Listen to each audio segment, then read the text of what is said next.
So we're back with hour 3.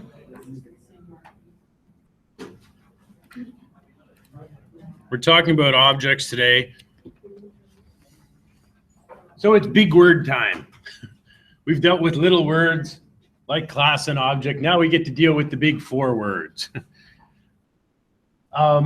We need to talk just a little bit about these things. We're not going to see them a lot, but they may come up here and there. So it's probably good that I at least introduce what these things mean. So if we run into them later on in the course, they won't be quite so confusing. So when we talk about object-oriented programming languages, they basically, what makes a language object-oriented is basically something that follows these 4 principles. I'm not going to read the definition to you. You can read the definition for yourself.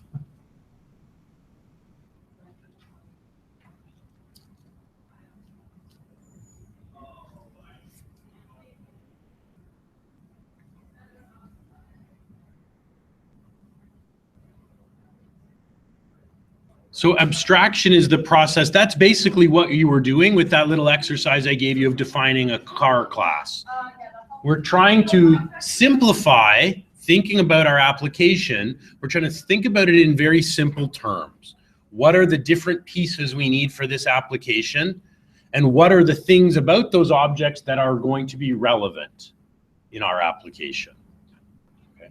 So for example, if we go back to the example of Blackboard, and we think about a student, there are many attributes of students that in some other context make sense, right? Like for example, in Blackboard, what color your eyes are, that's not important. That's not an important property, right? What your email address is, well, that's important in Blackboard so that you can be contacted through the application. So abstraction is determining not just the properties and methods, but the properties and methods that we need for the specific application we're going to build. What's important and what can we exclude? So that process of defining, these are our objects and these are the important properties and these are the important methods, we're doing abstraction when we do that. That's what that process is called. You don't have to take notes on this, by the way, all these slides are on Blackboard.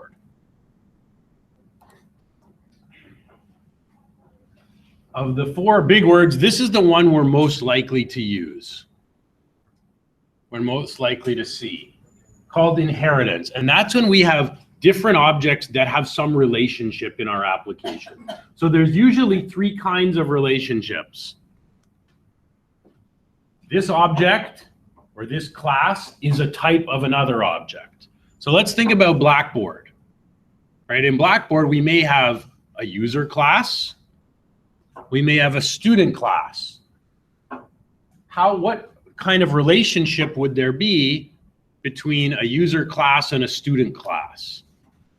Rob, you were kind of talking about this right at the beginning of class, I think.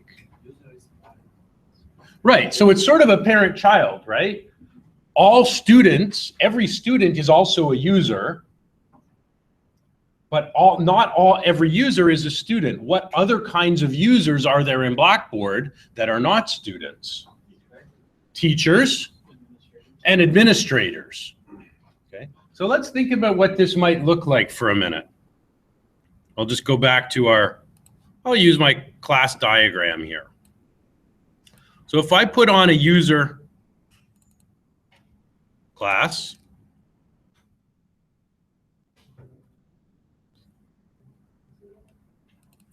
what would be some of the basic properties? Let's just list maybe 3 or 4 properties of a user. So we've got name, we have email, we have ID. Drag this down. Okay.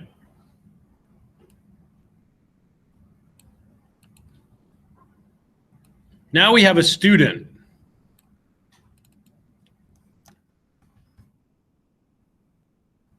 What are some of the properties that a student needs?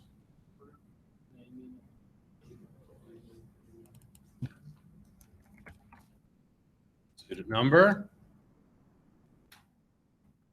What other things would Blackboard record about every student at Georgian College? Yeah. Your program. Grades. And let's add a teacher on here. What things about a teacher would Blackboard record? Yep. What else? Okay.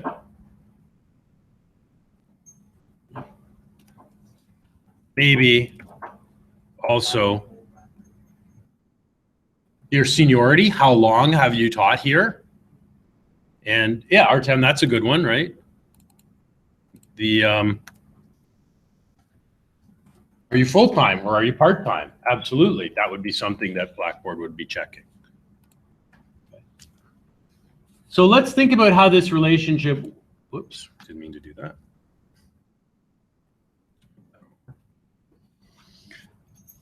Now, notice we didn't define, does name, email, ID, do those things apply to students? Yep. Do they also apply to faculty? Yep.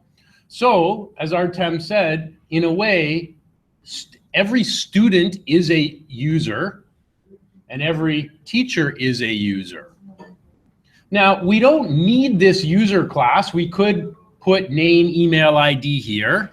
And we could put name, email, ID inside the teacher class as well, but it's not as, probably not a great idea. Why might it be, why does it make more sense to have a separate user class that's in effect a parent of both the student and the teacher?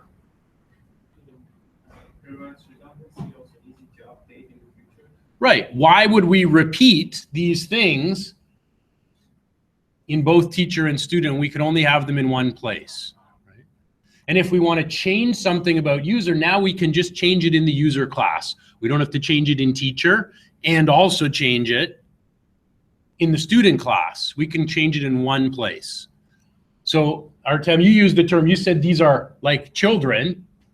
You're right. So what we say is student inherits user. Means it's a child of. Teacher also inherits. Just like if you're a parent and you have kids, your kids inherit things from you, right? They don't inherit everything, but they inherit some things from you. So we have this same notion. So when we have an is-a relationship, student is a user, teacher is a user, or a has a or uses a. So we share or inherit some of the properties. Actually, I should say, so the student or teacher, it automatically inherits the properties from the parent. So we can always refer to student.email, even though email is defined here and not in this class. The concept of inheritance, you'll actually see that here. So in this project, I have a user class, but there's three kinds of users in this project. There's patients, there's doctors, and there's administrators. So here's my user class.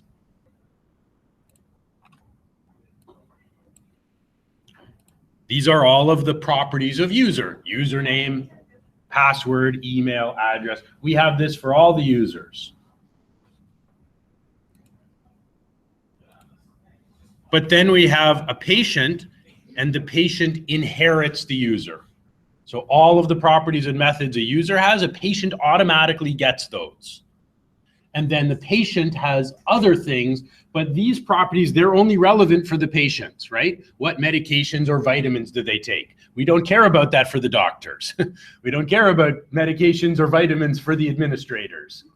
That only matters for the patients. Okay. But the patients still have all these other things. So when I say, for example, see patient dot, I would still get access to all of the things from my user class as well. So what this also means, again, let's say we're building a site Now let's say let's go back to my client site. He's selling cars online, right? He's a car auction site. So we created this car class. If his site does really well, what's the next thing people are going to start to want to sell on it besides just cars? Boats, RVs, trailers, trucks, bikes, motorcycles, right? So in that case, many of these properties are still going to apply, but a boat or a motorcycle is going to have some different ones as well, right? So we'd probably have to rebuild it so we now have a parent vehicle class. And I think we have an example like that in here. Here, actually, similar example. So we have a car, but we might have a sports car or a truck, right? They have some of the same properties, some of the same methods, but what would be a property of a truck that we don't have for a sports car? Yeah, the towing capacity, right? If we have a car, towing capacity probably doesn't exist. Our car isn't going to tow anything. But if we have a truck, it will. So both of these will still have the same properties about, the brand, the speed, the gear, the wheels, the colors. Those apply to all the cars. But trucks have certain properties and methods, and a sports car might have other properties or methods. But both of these inherit from car.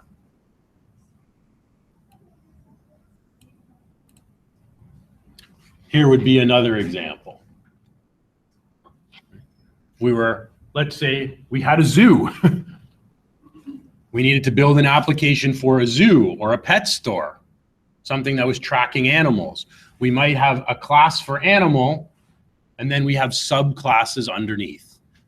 And each one, again, has some of its own properties and methods, but they all inherit from parents. And we can't not only can we inherit from one class, we can inherit from many different classes all at the same time. Just like think about you have your parents, you have your grandparents, you have your great-grandparents, and you inherit certain things from all of them each time. So our classes can do the same.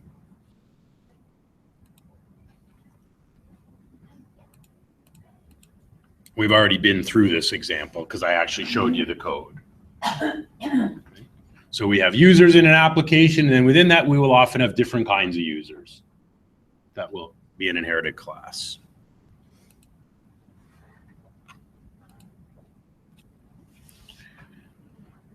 We've also got this concept that we will look at called polymorphism.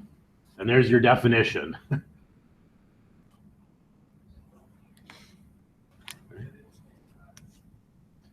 What this basically means for our code is we might have different versions of the same function. That we want that function to behave differently under different circumstances. Here are some examples. So we might have a function called speak, but different animals are going to speak in their own way, right? They're all speaking, but each one is a little bit different.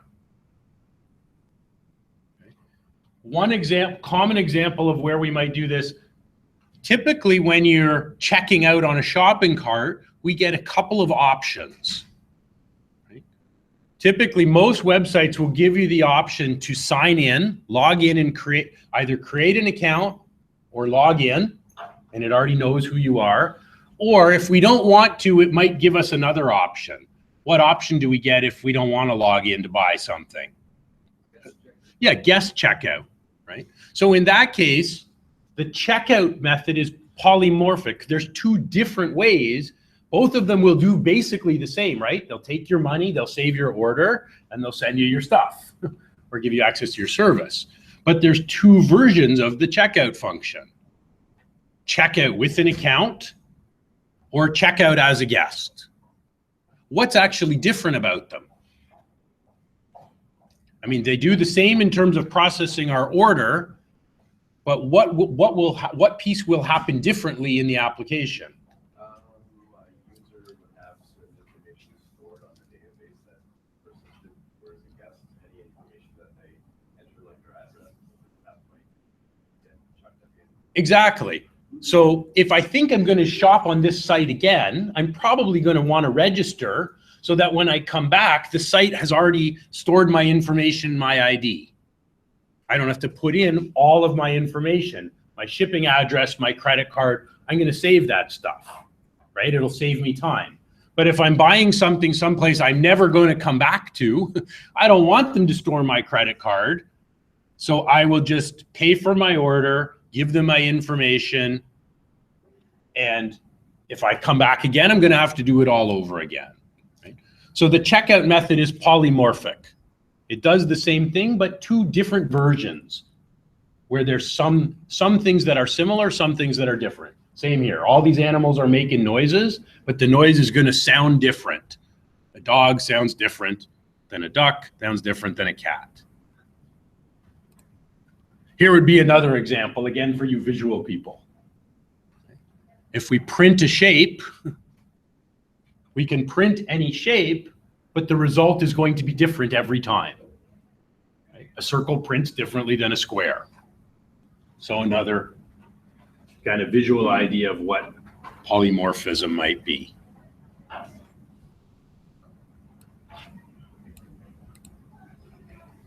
Here would be, this is a code example. So we looked at a few visual examples. This is what it actually looks like in code. Right? We have two methods here called add, but they're two slightly different methods. In the first version, we're going to have two numbers we're adding together. Right? In the second version, we have three numbers we're adding together. So we can actually write two methods that have the exact same name. We can call both of them add, but the behavior is a little bit different. The nice thing is C# is smart enough to know when we call add, if we pass in three numbers, it'll do this version. If we pass in two numbers, it automatically does that version instead. So we can write different methods this way, and we'll see this. We may do this at some point in the class. So two or even more versions with the exact same method name, but they'll respond a little bit differently depending on how we want them to work.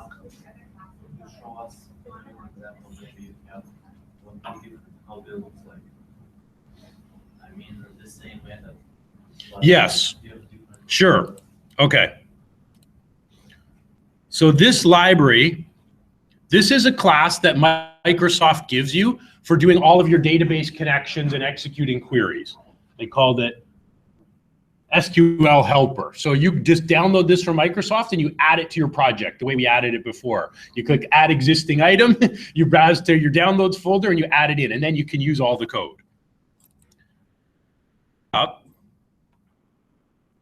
So they have a method here called, let's see. They have methods called execute reader. It basically runs a query on the database. Okay. And in here, let's close this for a minute. There's this overloads word. Overloads means there are different versions. Okay. So here's one function, execute reader. When you call it this way, here are all the parameters. In this case, you already have connected to the database. So the first parameter is pass in the existing connection you have. And then what is your text, your SQL string? This is one version. If I scroll down, here's a shorter version of the same function. There's only 3 parameters here. In this case, so notice in the first one, the first parameter, it wants an actual connection. So to use this, I have to do my database connection first, and then I can run the query. And I pass in my current open connection so it can run. In this version, it doesn't ask for a connection, it wants a string, like we did in PHP. So in this version, I don't have a connection yet. I just pass in the string to my database, like just this part. And this function takes that string and actually creates a new connection for me first and then does my query. So both of these methods are called execute reader, but they take different types of information. So I could use either one. So Visual Studio, it actually shows me, let me just do this for a minute. If I want to call one of those, if I say see data access,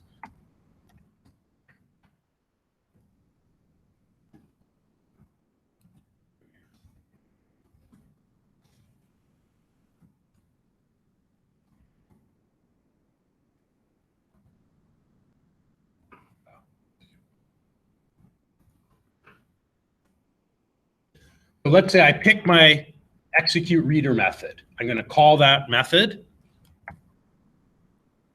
See this little 1 of 9? It's telling me there are 9 different versions of that method. And it actually shows me the parameters for each one. If I click the arrow, it shows me all of the different versions. So I can know which version of this method I want to use. Yeah, so in this case, it's the same name, but each version has a different combination or set of parameters. So I could use whichever one I find is most efficient or easiest for me to use. So if we wrote our add functions like this, it would be the same. When you call class name .add, Visual Studio would say 1 of 2. And it would show you this version. It'll say, do you want this version or do you want that version? And you could call either one of them. Okay. Did I answer your question? Yeah. Okay. And then the other concept, which was in that video we watched a while ago, was encapsulation. So the idea that everything about that class is in one file. So we'll create a separate class file that has all of the properties and all of the methods related to that class. So we can organize our code and we can reuse it. We don't have to duplicate code in our application, and we don't have to duplicate the same code across different sites. If we build a useful class, we can just move it around into all of our applications and reuse that file.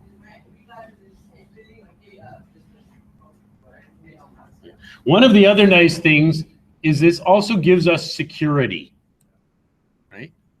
If we have back-end database code, we can put it in a class and we don't have to give our front-end developer access to that class. So they can't see it or change it. Or maybe we have methods that are private that other files can't see. So it allows us to do this. So we'll talk about this part more. So every property and every method, it has a scope. And there's your definition of our 3 different scopes. We have public, we have private, and we have protected, which is kind of in between. So at its simplest, public means if we make a class public, it means all the other classes can see that. Everything else in our application can find that. If it's private, something's only visible inside that class. And protected means it's visible in a class or in any children only. And Visual Studio, it'll do a lot of this stuff for us. So in things like my newsletter, here are the methods. I have a public method called save because I want this method to be called from a web page called save newsletter. So in the C# there, the user can click the save button and the C# code will call this method and save to the database. Okay, so most of my methods are public, and then my properties are generally also public. So other parts of the application can read or write the values of these properties. But we can lock this stuff down by making things private when we want to.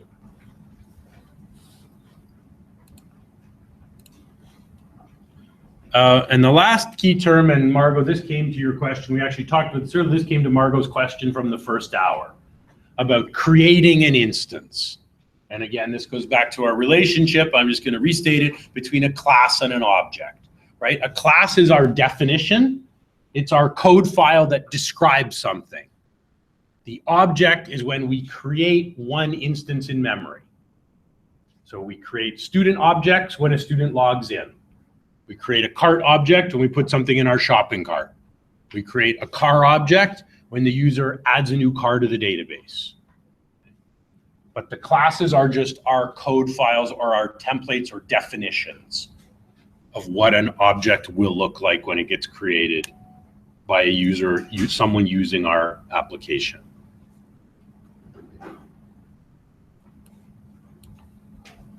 Okay, so and to do this, we use, as we looked in our PHP, we use new.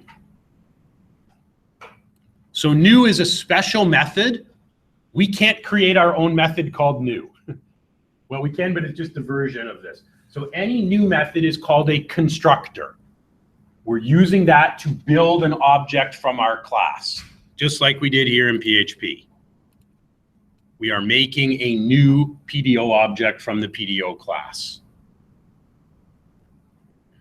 And then that we have, so PDO is the class, and our $con, that's our object that we're creating. That's our connection to our database. We can use that to execute queries or run other commands against our database. That's our object that we generate from our class.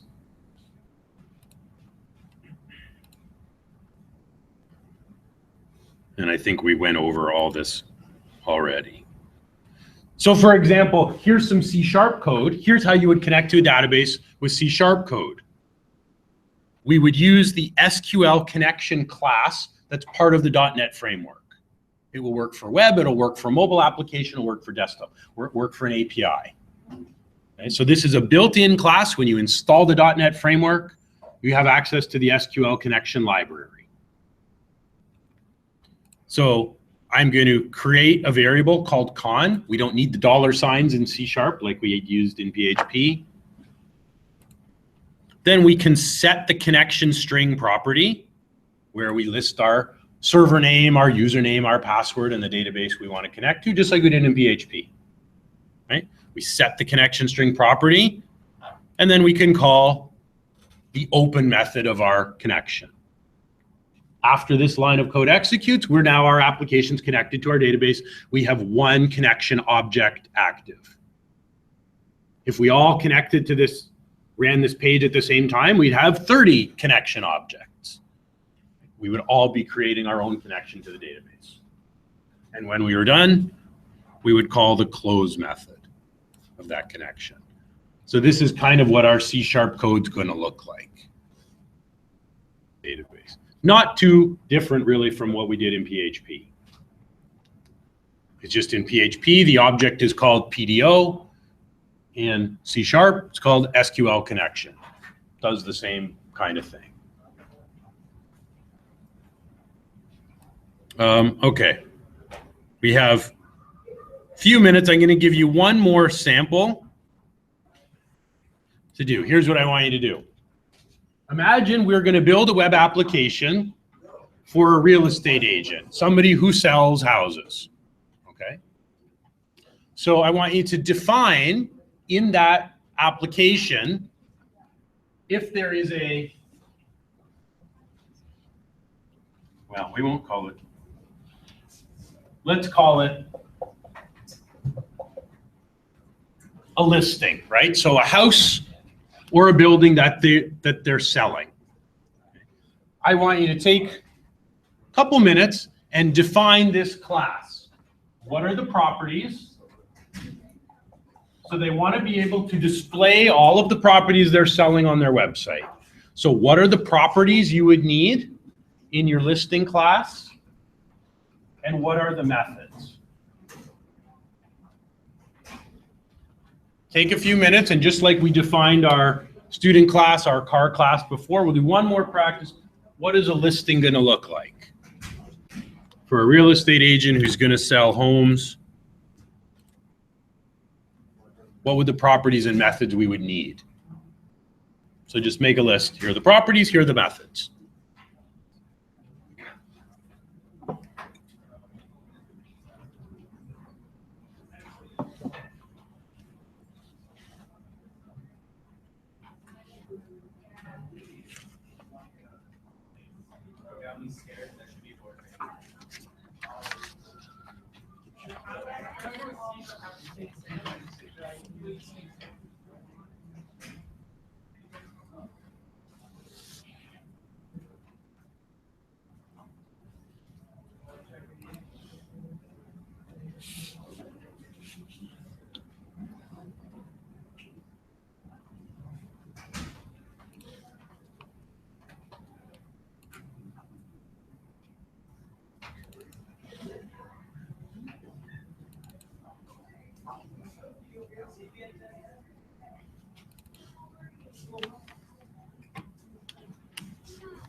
So if you need a hint, think if you were going to buy a house and you were looking at houses on the internet, what information about a house would you want to know, right? Because most of those things will be properties of the listing class.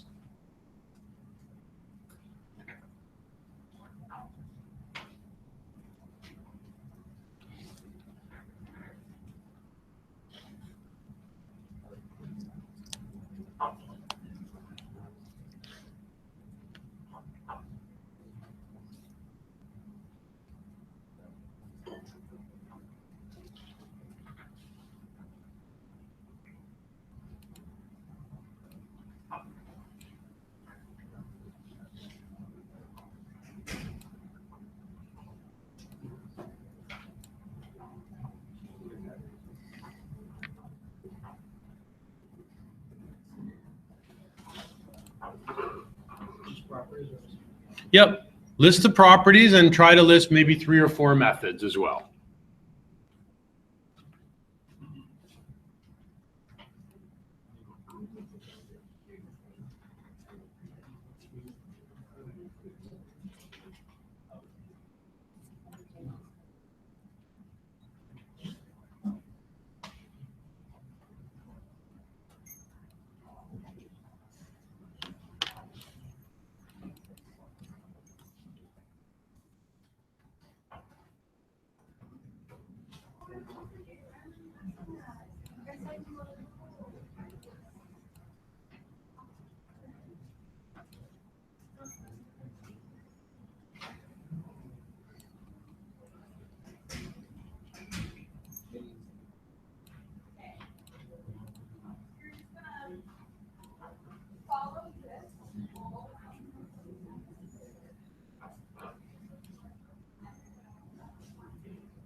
Okay, let's just go over what we've got.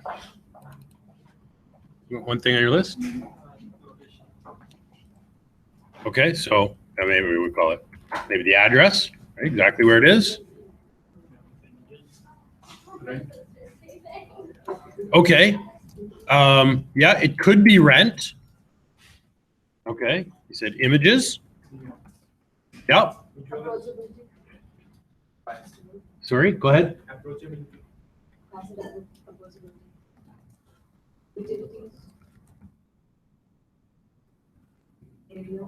Okay. Price, yeah, that'd be important if it was for sale. Jacob? Sorry? Number of rooms, yep. Yeah, square footage. So how big is it? So what would be some examples? Yep.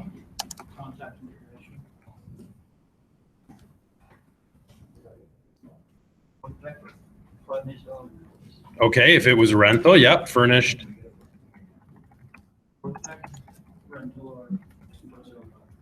Yep, so that, if it's rental, contract.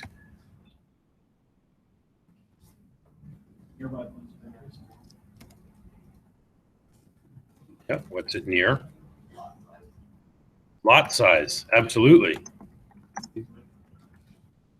Does it have a basement?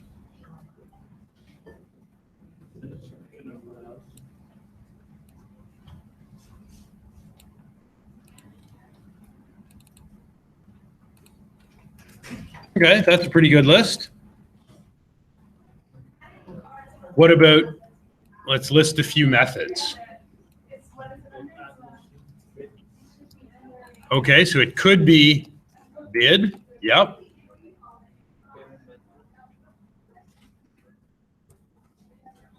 Well, payment method would that be a method or would that be a property? Like give cash, like we got the highest bid, and we want to pay. Okay. Okay. Yep. Jacob. Yeah. So contact info would be is here. Okay. Yep. So contact owner. Yeah. So save it to my wish list, to my favorites, right? Oh my God.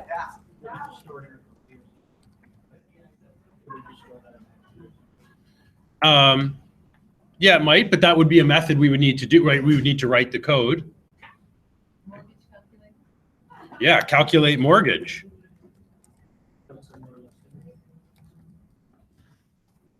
Right. Once I know I'm interested in a 3-bedroom home in the north end of Barrie, that might be a method. Show me others that are similar number of rooms in the similar area. Like sorting by the price. Yep, we could sort. Yep, then your basic add, edit, delete.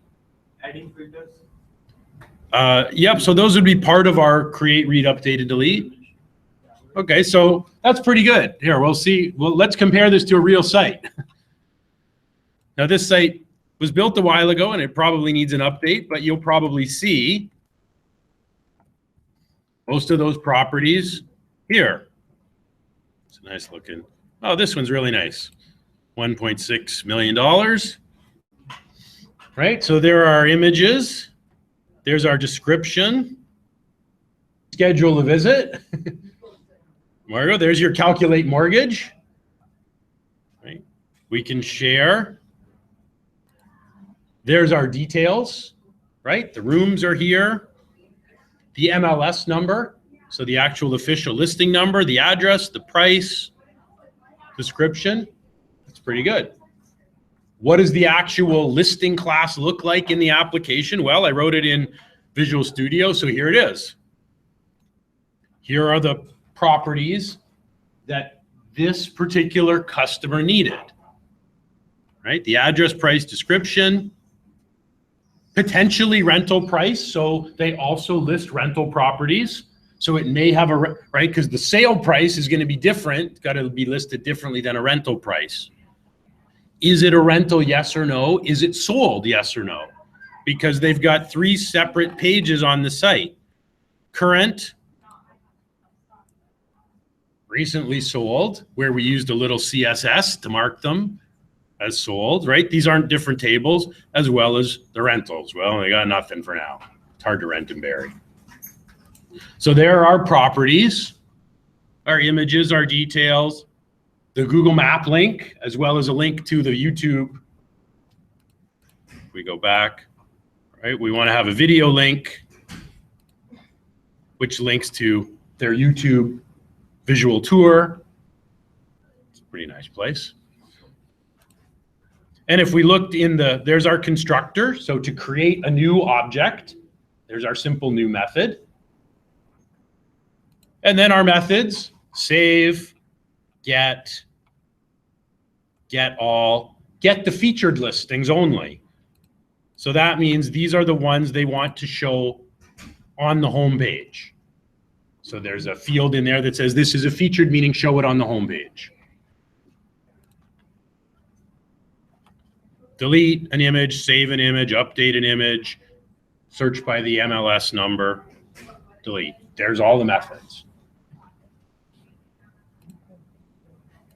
So as a class, you guys did really well, right? Your reverse engineering of what is a listing going to look like, that's pretty close to actually the real thing. You had some additional things that would make sense. In many applications, this client didn't happen to need all of those properties, but they used a lot of them.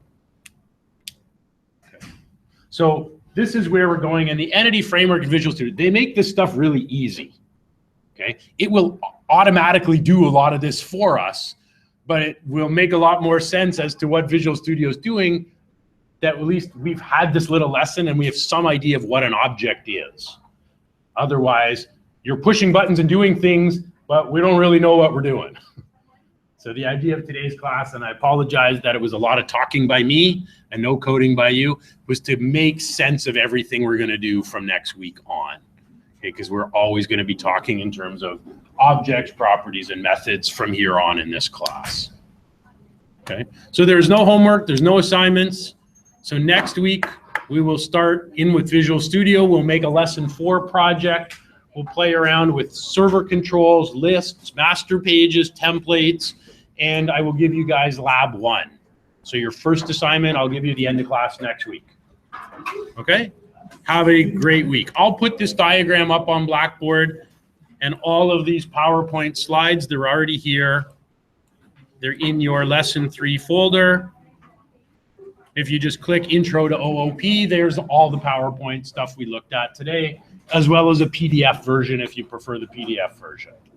All right, have a great week.